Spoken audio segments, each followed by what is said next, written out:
என்னதான் நம்ம மார்க்கெட் இன்னைக்கு காலையில் பாசிட்டிவில் ஓப்பன் ஆனாலுமே க்ளோஸ் ஆகும்போது நெகட்டிவ்ல தான் க்ளோஸ் ஆயிருக்காங்க. சில்வர் பேஸு கிட்டத்தட்ட இன்னைக்கு 5% மேலே பாசிட்டிவாக தான் க்ளோஸ் ஆயிருக்கு.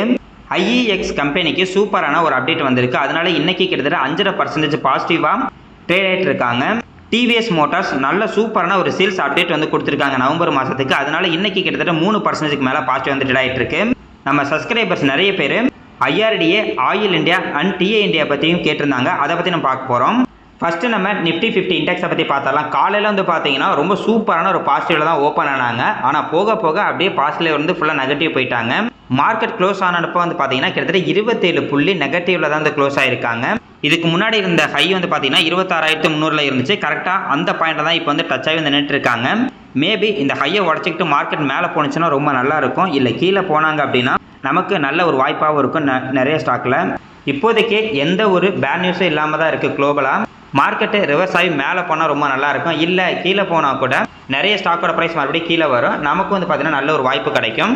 சில்வர் ETF எல்லாமே இன்னைக்கு கிட்டத்தட்ட 5% மேலே பாசிட்டிவ் வந்து க்ளோஸ் ஆயிருக்கு. லாஸ்ட் 5 நாளில் மறுபடியும் சில்வர் 11% வந்து இன்க்ரீஸ் ஆயிருக்கு. கிட்டத்தட்ட 180 வரைக்கும் போனாங்க சில்வர் பீஸோட ப்ரைஸ். அதுக்கப்புறம் பார்த்தீங்கன்னா கம்மியானது 137 வரைக்கும் கம்மியானாங்க. மறுபடியும் 137 இப்போ 165 ரூபா வந்துட்டாங்க.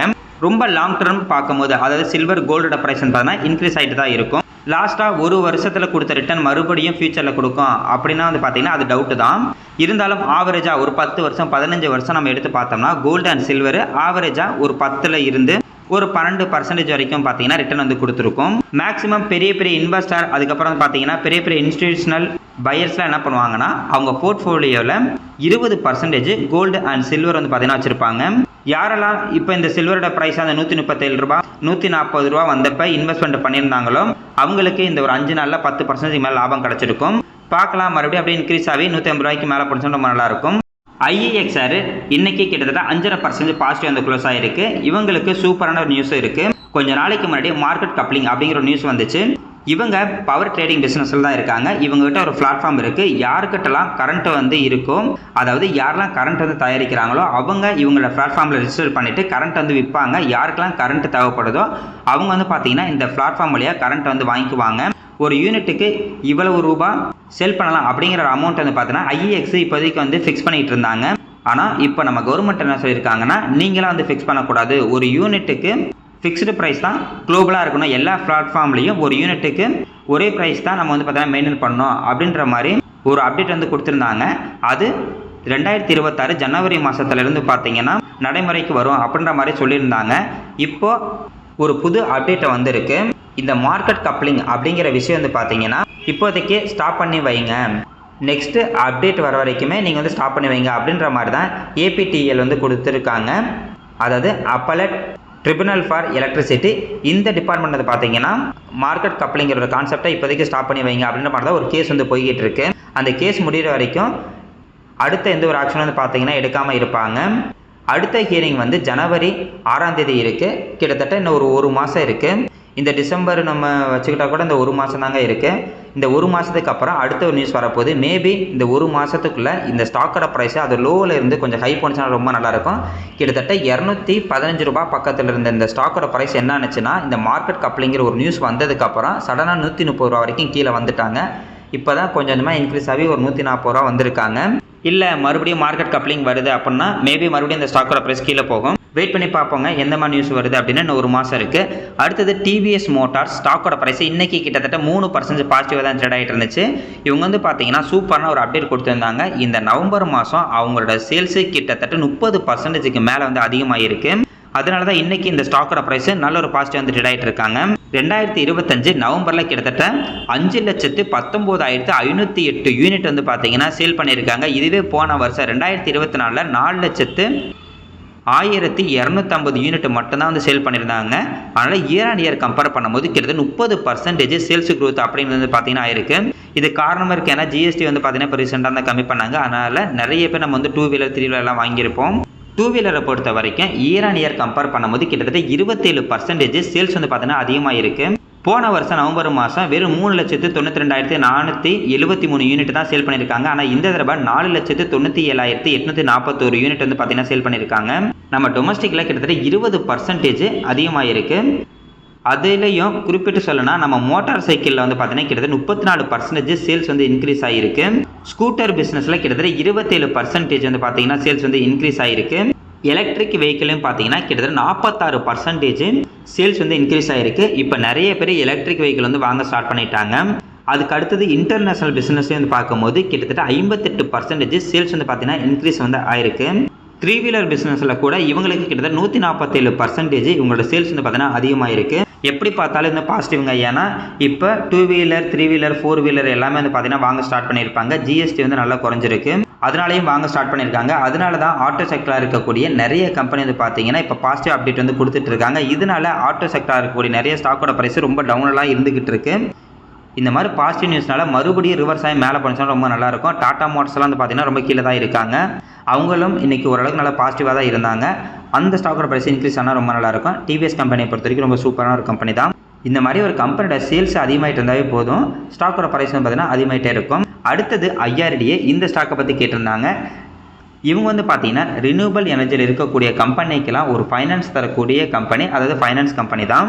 ரினியூவபிள் எனர்ஜியை பொறுத்த வரைக்கும் இப்போ லாஸ்ட் 4-5 வருஷமாகவே நல்ல ஒரு க்ரோத்தில் இருக்காங்க. நம்ம ஊரை சுற்றி வந்து பார்த்தீங்கன்னா நிறைய ரினியூவபிள் எனர்ஜிலாம் இப்போ வந்துருச்சு. அதாவது சோலார் பேனலு, விண்டு மில்லாம் வந்து பார்த்தீங்கன்னா, அதாவது காற்றாலைலாம் பார்த்தீங்கன்னா நம்ம ஊர்லேயே வர ஆரம்பிச்சிட்டாங்க. அதனால் அந்த அளவுக்கு சூப்பரான ஒரு க்ரோத்தில் இருக்காங்க அப்படின்ற மாதிரி வந்து அர்த்தம். எந்த அளவுக்கு ரினியூவபிள் எனர்ஜி பார்த்தீங்கன்னா இன்க்ரீஸ் ஆகுதோ அந்த அளவுக்கு இந்த கம்பெனியோட க்ரோத் இருக்கிறதுக்கு வந்து நிறைய வாய்ப்பு இருக்குது. கரண்ட் ப்ரைஸ் 142 ரூபாய்க்கு வந்து ட்ரேட் ஆகிட்டு இருக்கு. மார்க்கெட் கேப் 40,000 கோடிக்கு மேலே இருக்குது. ஸ்டாக்கோட பி ரேஷியோ 23 இருக்குது. இண்டஸ்ட்ரி பி ரேஷியோ வந்து பார்த்தீங்கன்னா 22 தான் இருக்குது. புக் வேல்யூ 46 ரூபாயில் இருக்காங்க. ROC 9%, ROE 18%, ROIC 19%, OPM 88% இருக்காங்க. இன்டென்சிக் வேல்யூ 101 ரூபாயில் இருக்காங்க. பிஜி ரேஷியோ 0.60 இருக்காங்க. ஓவராலாக இந்த ரேஷியோ எல்லாமே சூப்பரான ஒரு ரேஷியோ தான். டெப்ட் ஈக்விட்டி 5.41 இருக்குது. இவங்க வந்து பார்த்தீங்கன்னா ஃபைனான்ஸ் கம்பெனி அப்படிங்கிறனால டெப்ட் ஈக்விட்டி கொஞ்சம் அதிகமாக தான் இருப்பாங்க. ப்ரைஸ் டு புக் வேல்யூ 3.13 இருக்குது.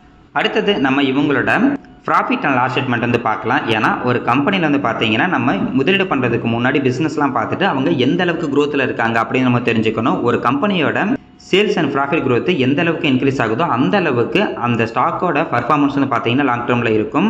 மார்ச் 2015 இவங்களோட ரெவன்யூ 1118 கோடியாகவும் நெட் ப்ராஃபிட் வந்து பார்த்தீங்கன்னா 272 கோடியாக இருக்குது. இதுவே மார்ச் 2025 இவங்களோட ரெவன்யூ 6754 கோடியாகவும் நெட் ப்ராஃபிட் வந்து பார்த்தீங்கன்னா 1699 கோடியாக இருக்குது. எப்படி பார்த்தாலும் இயர் ஆன் இயர் வந்து பார்த்தீங்கன்னா அவங்களோட சேல்ஸு அதிகமாகிட்டு இருக்குது. அதே மாதிரி அவங்க நெட் ப்ராஃபிட் வந்து பார்த்தீங்கன்னா அதிகமாகிட்டு தான் இருக்குது. அதனால் ப்ராஃபிட் அண்ட் லாஸ் ஸ்டேட்மெண்ட் வந்து ரொம்ப நல்லாவே இருக்குது.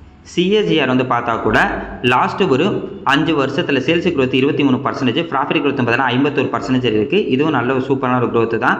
ஸ்டாக்கோட ப்ரைஸ்னு லிஸ்ட் ஆகி 3 வருஷம் கூட ஆகலை. ஆனால் ஒரு லாஸ்ட் வருஷத்தில் கிட்டத்தட்ட 30% நெகட்டிவில் இருக்குது. அதாவது ஒரு வருஷத்துக்கு முன்னாடி இந்த ஸ்டாக்கில் நம்ம முதலீடு பண்ணியிருந்தா கூட இப்போ வந்து பார்த்தீங்கன்னா 30% நெகட்டிவில் தான் இருப்போம். ரிட்டர்ன் ஈக்விட்டி வந்து பார்த்தீங்கன்னா கிட்டத்தட்ட 16% மேலே இருக்குது. இதோட ஷேர் ஹோல்டிங் பேட்டர்ன் வந்து பார்த்தீங்கன்னா ப்ரொமோட்டர்கிட்ட 71% மேலே ஷேர் ஹோல்டிங் பேட்டர்ன் இருக்குது. F8 வந்து பார்த்தீங்கன்னா 1.92%. இதுவே D8 வந்து பார்த்தீங்கன்னா 2.57% ஷேர் ஹோல்டிங் இருக்குது. ரீட்டைல் பீப்புள்கிட்ட வந்து பார்த்தீங்கன்னா 23.75% ஷேர் ஹோல்டிங் இருக்குது. இதில் வந்து பார்த்தீங்கன்னா ரீட்டைல் பீப்புள் வந்து கொஞ்சம் அதிகமாக இருக்காங்க. அது மட்டும் கொஞ்சம் நெகட்டிவாக இருக்கும். அதே மாதிரி கீழே இருக்க இந்த ஸ்க்ரீன்ஷாட் வந்து பார்த்தீங்கன்னா இந்த ஸ்டாக்கோட பி ரேஷியோ தான். இப்போதைக்கு இந்த ஸ்டாக்கோட பி ரேஷியோ ரொம்ப கம்மியாக தான் இருக்குது. அதாவது அதோட கையில் இருந்து இப்போதைக்கு ரொம்ப கம்மியான பி ரேஷியோவில் தான் வந்து ட்ரேட் ஆகிட்டு இருக்கு. மேபி இதுக்கப்புறம் இந்த ஸ்டாக்கோட ப்ரைஸ் இன்க்ரீஸ் ஆக ரொம்ப நல்லாயிருக்கும். ஒரு ஸ்டாக்கை பொறுத்த வரைக்கும் வந்து பார்த்தீங்கன்னா நம்ம கையில் வாங்குறத விட லோவில் வாங்கினா தான் நமக்கு அதிகமான லாபம் கிடைக்கிறதுக்கு நிறைய வாய்ப்பு இருக்கும். நிறைய பேர் என்ன பண்ணுறாங்கன்னா கையில் வாங்கிடுவாங்க, வாங்கிட்டு அவங்க வாங்கின உடனே மேலே போகணும் அப்படின்ற மாதிரிலாம் யோசிச்சுட்டு இருக்காங்க. அப்போல்லாம் நம்ம வந்து யோசிக்கவே கூடாது.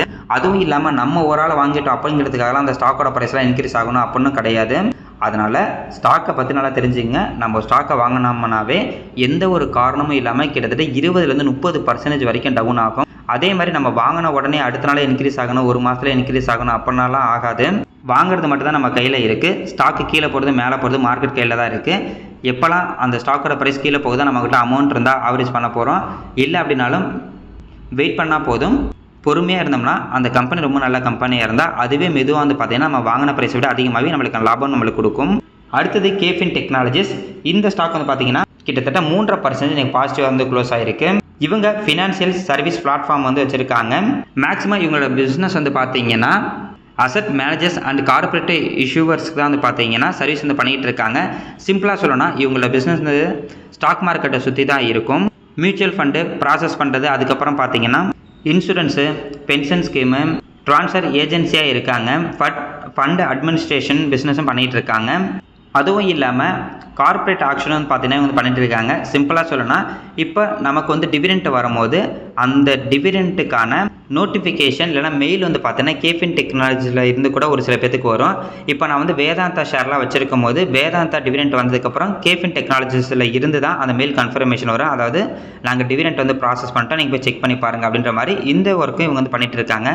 மேக்ஸிமம் இவங்களோட பிஸ்னஸ் வந்து பார்த்தீங்கன்னா நம்ம ஸ்டாக் மார்க்கெட்டை சுற்றி தான் இருக்கும். அதுவும் இல்லாமல் அசட் மேனேஜர்ஸ்க்கும் இவங்க வந்து ஒர்க் பண்ணிகிட்டு இருக்கனால இவங்களோட க்ரோத் அப்படிங்கிறது போக போக அதிகமாகிட்டு தான் இருக்குது. இவங்க லிஸ்ட் ஆனதுலேருந்து இப்போ வரைக்கும் 217% வந்து பார்த்தீங்கன்னா ப்ரைஸ் வந்து இன்க்ரீஸ் ஆகிருக்கு. கிட்டத்தட்ட டிசம்பர் 2022 தான் லிஸ்ட் ஆனாங்க. இப்போதைக்கு லாஸ்ட் 3 வருஷத்தில் 2 மடங்கு மேலே இந்த ஸ்டாக்கோட ப்ரைஸ் இன்க்ரீஸ் ஆகிருக்கு. இதோட மார்க்கெட் கேப்பு வெறும் 18,861 கோடியில் தான் இருக்குது. கரண்ட் ப்ரைஸ் 1094 ரூபாய்க்கு வந்து ட்ரேட் ஆகிட்டு இருக்குது. ஸ்டாக்கோட பி ரேஷியோ 54லையும் இண்டஸ்ட்ரி பி ரேஷியோ 52 இருக்குது. ROCE 32% மேலே இருக்குது. ROE 25% மேலே இருக்குது. ROIC 30% மேலே இருக்குது. OPM 43% மேலே இருக்குது. ஓவரால் அந்த பர்சன்ட் எல்லாமே சூப்பரான பர்சன்டேஜ். இன்ட்ரென்சிக் வேல்யூ 384 ரூபாயில் இருக்குது. PG ரேஷியோ 1.88 இருக்காங்க. PG ரேஷியோ கொஞ்சம் அதிகமாகவே இருக்குது. டெப்ட் ஈக்விட்டி 0.03 இருக்குது. ப்ரைஸ் டு புக் வேல்யூ பார்த்தா கூட 12.8 இருக்காங்க. அடுத்தது நம்ம இவங்களோட ப்ராஃபிட் அண்ட் லாஸ் ஸ்டேட்மெண்ட் வந்து பார்க்கலாம். மார்ச் 2019 சேல்ஸ் 162 கோடியாகவும் நெட் ப்ராஃபிட் 9 கோடியாகவே இருந்திருக்கு. ஆனால் இப்போ மார்ச் 2025 உங்களோட சேல்ஸ் 1091 கோடியாகவும் நெட் ப்ராஃபிட் வந்து பார்த்தீங்கன்னா 333 கோடியாக இருக்குது. லாஸ்ட் ஒரு 5-6 வருஷமாகவே வந்து பாருங்கள் இவங்களோட நெட் சேல்ஸும் சரி நெட் ப்ராஃபிட்டும் அதிகமாகிட்டே தான் இருக்குது. அதே மாதிரி இவங்களோட CAGR வந்து பார்த்தீங்கன்னா சேல்ஸ் க்ரோத்து லாஸ்ட்டு ஒரு 5 வருஷத்தில் 19% இருக்குது. ப்ராஃபிட் க்ரோத் வந்து பார்த்தீங்கன்னா கிட்டத்தட்ட 134% இருக்குது. ஸ்டாக்கோட ப்ரைஸை பொறுத்த வரைக்கும் இன்னும் லிஸ்ட் ஆகி 3 வருஷம் கூட முடியல. ஆனால் லாஸ்ட் வருஷத்தில் 9% நெகட்டிவில் இருக்குது. ரிட்டர்ன் ஈக்விட்டி வந்து பார்த்தீங்கன்னா 25% இருக்குது. ஓவராலாக இந்த பர்சன்டேஜ் வந்து பார்த்தீங்கன்னா சூப்பரான ஒரு பர்சன்டேஜ். நல்ல ஒரு பிஸ்னஸ் க்ரோத்தில் இருக்காங்க. இந்த ஸ்டாக்கோட ப்ரைஸும் கிட்டத்தட்ட 1500 ரூபாய் பக்கத்தில் போயிட்டு இப்போதைக்கு 1100 ரூபாய் பக்கத்தில் வந்து ட்ரேட் ஆகிட்டு இருக்கு. பார்க்கலாங்க, மறுபடியும் ரிவர்ஸ் ஆகி இன்க்ரீஸ் ஆன ரொம்ப நல்லாயிருக்கும். அடுத்தது நம்ம ஆயில் இந்தியாவை பற்றி பார்க்கலாம். ஆயில் இந்தியாவை பொறுத்த வரைக்கும் பிஸ்னஸ் வந்து பார்த்தீங்கன்னா ஆயில் எக்ஸ்ப்ளோரேஷன் பிஸ்னஸில் தான் இருக்காங்க. அதாவது பூமியிலேருந்து குரூட் ஆயிலை எடுத்து ப்ராசஸ் பண்ணி அது வந்து பார்த்தீங்கன்னா பெட்ரோலியம் ப்ராடக்டாக வந்து சேல் பண்ணிகிட்டு இருக்காங்க. இதில் வந்து ONGC இருக்காங்க, ஆயில் இந்தியா 2 கம்பெனி வந்து பார்த்தீங்கன்னா பெரிய கம்பெனி தான் நம்ம இந்தியாவில். ஆயில் இந்தியாவை பற்றி நம்ம சப்ஸ்கிரைபர்ஸ் நிறைய பேர் கேட்டுட்டு இருந்தாங்க. ஏன்னா நிறைய பேர் வந்து பார்த்தீங்கன்னா கையில் வந்து வாங்கியிருந்தாங்க. நானும் வந்து பார்த்தீங்கன்னா கையில் தான் வாங்கியிருக்கேன். கிட்டத்தட்ட எனக்குலாம் 24% நம்ம நெகட்டிவில் தான் இருக்குது. கரெக்டாக நான் வாங்கினதுக்கப்புறம் வந்து பார்த்தீங்கன்னா குரூட் ஆயிலோட ப்ரைஸு வந்து ஓவரில் வந்து கம்மியானது. அந்த ஈராக்கில் ஏதோ வாரெலாம் வந்த மாதிரி ஒரு நியூஸ்லாம் வந்துக்கிட்டு இருந்தது. வார் வரப்போகுது, பெருசாக போகுது, அப்புறம் இப்போலாம் நியூஸ் வந்துச்சு. அதனால குரூட் ஆயிலோட ப்ரைஸ்லாம் வந்து பார்த்தீங்கன்னா ரொம்ப கீழே போணுச்சு. அப்போ இந்த ஸ்டாக்கோட ப்ரைஸ் வந்து பார்த்தீங்கன்னா கீழே போயிட்டாங்க. ஏன் அப்படின்னா இவங்களோட ப்ராடக்ட்டு குரூட் ஆயில் தான். எந்த அளவுக்கு குரூட் ஆயிலோட ப்ரைஸ் அதிகமாகுதோ அந்த அளவுக்கு இந்த கம்பெனிக்கு பாசிட்டிவாக இருக்கும். ஆனால் குரூட் ஆயிலோட ப்ரைஸ் வந்து கம்மியானுச்சுன்னா இந்த கம்பெனிக்கு வந்து கொஞ்சம் நெகட்டிவாக இருக்கும். கரண்ட் ப்ரைஸ் 413 ரூபாய்க்கு வந்து ட்ரேட் ஆகிட்டு இருக்குது. மார்க்கெட் கேப் 67,000 கோடிக்கு மேலே இருக்குது. ஸ்டாக்கோட பி ரேஷியோ 11 இருக்குது. இன்ட்ரெஸ்ட் பி ரேஷியோ 17 இருக்குது. புக் வேல்யூ 346 ரூபாய். ROCE 12% மேலே இருக்குது. ROE 13% மேலே இருக்குது. ROIC 29% மேலே இருக்குது. OPM 29% மேலே இருக்குது. ஓவரால் அந்த பர்சன்டேஜ் சூப்பரான ஒரு பர்சன்டேஜ். இப்போ ஒரு சில பேர் என்ன யோசிக்கலாம்னா இந்த ROCE ROE எல்லாம் 20% மேலே இருந்தால் தானே நல்ல க்ரோத்தில் இருக்குன்னு நம்ம வந்து லாஸ்ட் வீடியோ வந்து பார்த்துருந்தோம்.